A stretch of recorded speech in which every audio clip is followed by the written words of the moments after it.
goes across your hand, you could die. You can do it. Whew. That's a lot of work. Come on already. Oh, as my good friend Chit would say, success. Today we're going to talk about some saws that I acquired not long ago from my good friend Tony. He used to work for Fiskars and he had a bunch of tools that he wanted to sell. So I got some. These are all hand saws. I'm going to try them out, compare them, see which one I like best right now. So many years ago, a friend of mine, his name is Bill Hyman, invented the Hyman saw. So if you're a hunter or anybody that's involved in the hunting industry, you've heard of the Hyman saw. It is basically a hand saw that attaches on an extendable pole that can be used for hunters when they go hunting, so they can trim branches so they have clear opening lanes for deer hunting primarily. There's a 5-foot version, a 10-footer, a 15-footer, and now the company got sold and somebody else owns it, and they've got all kinds of power saw attachments, all kinds of things. But originally it was a hand saw that attached to a I-beam type pole that was extendable, and it was a real small compact tool that you could use either as a hand saw or extendable. Now, the reason I'm bringing this up is that I actually helped a little bit in the development and testing of it and trying it out, making sure that it was ready for market. Him and I talked a lot about it, and then when the company started producing, I actually got supply from them, cases and cases of saws, and I would go to hunting shows and I would sell the saws for them. So essentially I was a rep. And did that for a couple of years. I went to all the hunting shows around the United States and sold that extendable saw. And then a few years ago, he sold the company, made a bunch of money and retired. Good for him. And so I've used hand saws besides that one, that brand, the Hyman brand. I've used saws for a very long time. I've used silky saws, I've used Gerber saws, I've used cheapy, no-name Chinese knockoff ones. But these are Fiskars saws. So essentially, these two right here, folding saws. This one here is actually a drywaller's knife and it has a saw on it. So this really isn't something that you would use for what I'm going to use it for, but you could. So I am going to test out this saw. And then we're going to test out these two. So these are the two main ones that I like because they're foldable and I can put them into a backpack, my pocket, and you're in the woods, you can trim. So whether it is for hunting purposes like what I'm going to do, or if you're just around the yard, or you need to clean up some stuff, or you need to trim some bushes, these are available. And there's also this one, which is a non-extendable one. It's just a set one, but it's a pull saw. Similar to the design of, if you've ever heard of a silky saw. Silky is a brand, I believe it's a Japanese brand, and the arborists love them. They think they're like the best. They're very pricey, and they use them and they work great. So I'm gonna test out this one, which I will keep this one in my truck so that it is there. It's got a protective edge on it here, this plastic sheath that can go over it. It's a 13-inch saw, and I know these work. We're gonna try it out.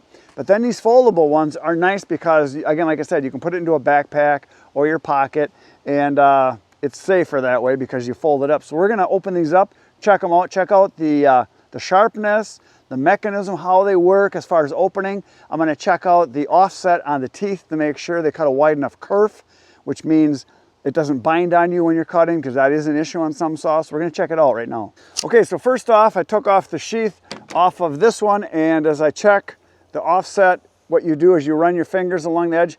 Every tooth should be out and then in, out and then in, out and then in, left and right, left and right.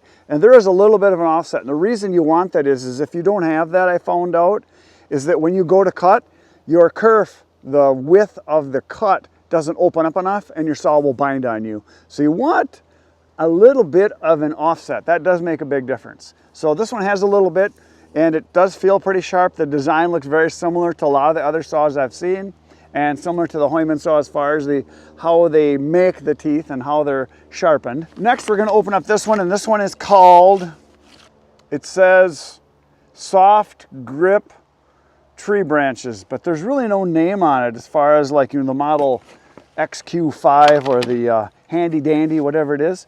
There's a push button release right here. You push this button and you can open it up and then it locks in place. So very similar to a lot of saws.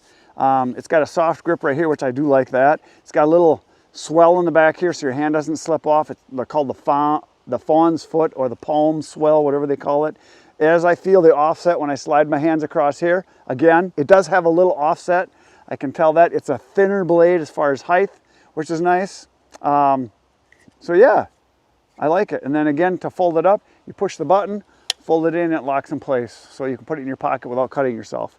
And it does lock in place here too, so you can't just open it up accidentally. You actually have to push the button so it locks on both ends. Let's try this other one here. Now this one, it just says clean cuts and razor sharp 7-inch. This is a 7-inch, it says on it. It's called a 7-inch.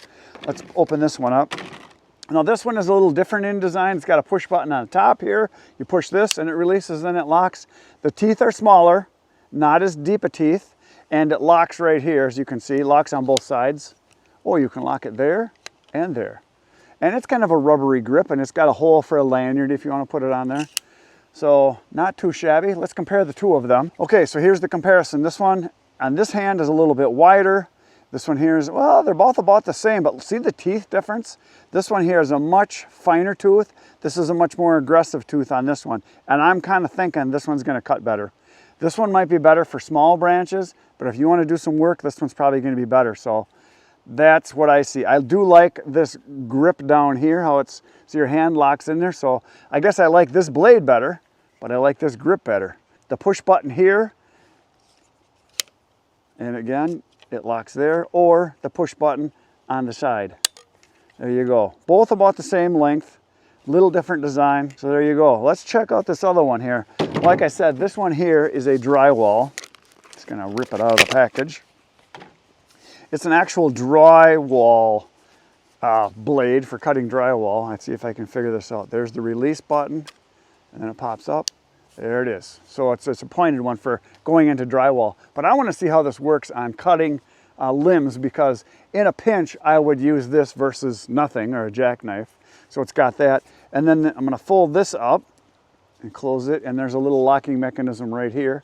It locks, and then right here, it has a knife, razor knife, and obviously you can go halfway or you can go all the way with it.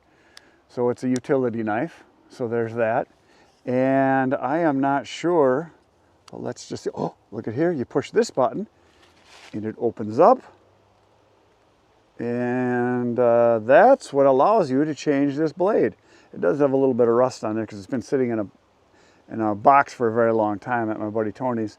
I don't see any spare blades in here. So you get this one blade, you got two sides, you can turn it around. So you do have a utility knife on there too.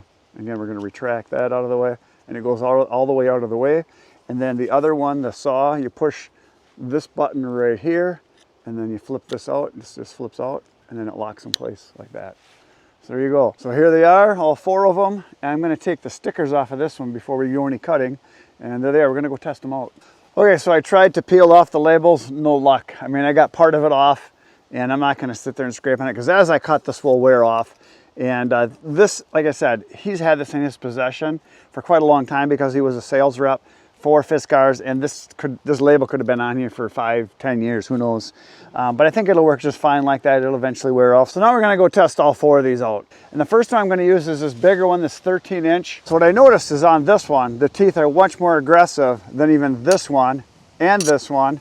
And the drywall one is a much finer tooth. So as you can see here, the difference in the teeth on all of these. So I think this one probably will cut the best or fastest, maybe, who knows. And then probably this one, then maybe this one. We're gonna try them all out. Now this tree right here is in my way because I back my trailer in here for storage sometimes to get it out of the way. And I do want to trim some of these branches off because my truck does scrape on these when I back in here. So I'm gonna reach up here and just give this a couple pulls. Yeah, it really grips. The teeth on this are almost too aggressive. It's like you really got to yank on it to get it to go. It pretty much broke the branch off is what it did. Let's see if I can reach this one. Nope. Well, I cut it. There we go, I just broke it off because it was too high for me to reach. We got some over here we're gonna cut instead. Okay, so we got a branch right here. I'm gonna try this saw again. That's a very aggressive tooth. You gotta really put some muscle to it. You gotta pull quite hard. Maybe this one's gonna be more for cutting bigger wood and the other one's for smaller limbs, because this one you really got to yank on because it bites so hard because the teeth are very aggressive. Okay, so we're back at the scene of the crime. I cut this branch off a while ago with a different demonstration I did with a different tool. And I think this is going to be a good demonstration. The size of this branch here is probably like wrist size, maybe a little bigger, 3 inches or so. So what we're going to do is I'm actually going to cut some cookies off of this here, and just see how each one of these cuts. I'm going to start out with the 13-inch or the aggressive one. We're going to cut way back here. And I'm doing this because it's easier for me to cut at this height, and plus I think you guys can see really well. But let's just see how it does here. It is attached to a tree that's leaning over here. Yeah, this is cutting pretty fast. Got the wind blowing on my face. All the sawdust is going right in my face. That cuts really well. I like this. Yeah, nice. It's a piece of box elder. It's about that thick. So there you go. There's the cut it did on it. Not too shabby. Let's do a different saw now. Next, we're going to take the next aggressive one. This is the one that's got the more aggressive teeth. I'm just going to cut a small slice off of this one and see how it does. It's cutting very nice also. Maybe not quite as fast, but pretty good actually. Oops, pulled it right out of the curve there.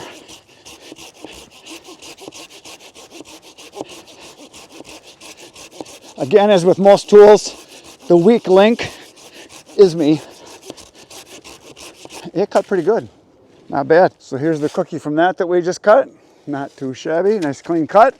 Let's try the other one. So now this is the fine one. So I don't anticipate this to cut as well, but I could be wrong. We'll find out.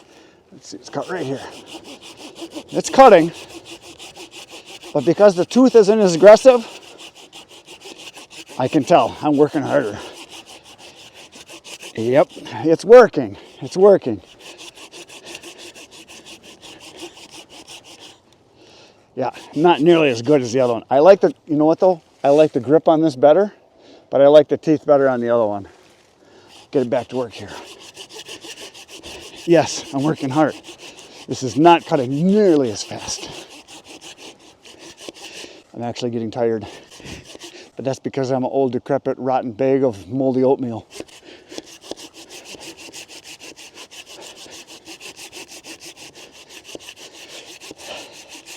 Starting to breathe heavy. Shoulders getting tired. All right, back at it. It's almost easy if I move the branch.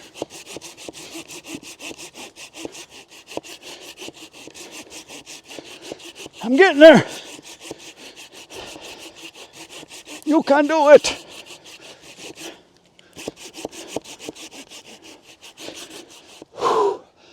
There's a lot of work.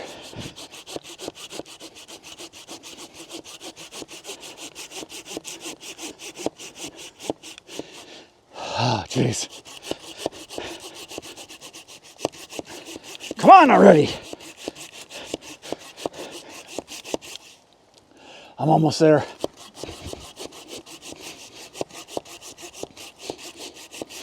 Oh, as my good friend Chit would say, success.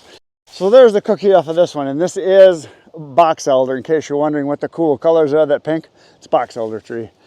Yeah, that was a lot of work. It's a very smooth cut. The finer teeth has produced a much smoother cut, I can tell that. Okay, onto the drywall one. Okay, so I don't anticipate this cutting very good. It is more of a fine tooth, and it's got that point there, so I obviously don't want to jab that into my hand. That would hurt. Not going to do that, but I just want to see how this works in comparison. Ooh, this cuts better than the last one, I think. And it cuts better on the forward stroke than the back stroke. It's more of a push, which is obviously what a drywall saw should be, because you want to punch into it and cut. Hey, this is cutting actually pretty good.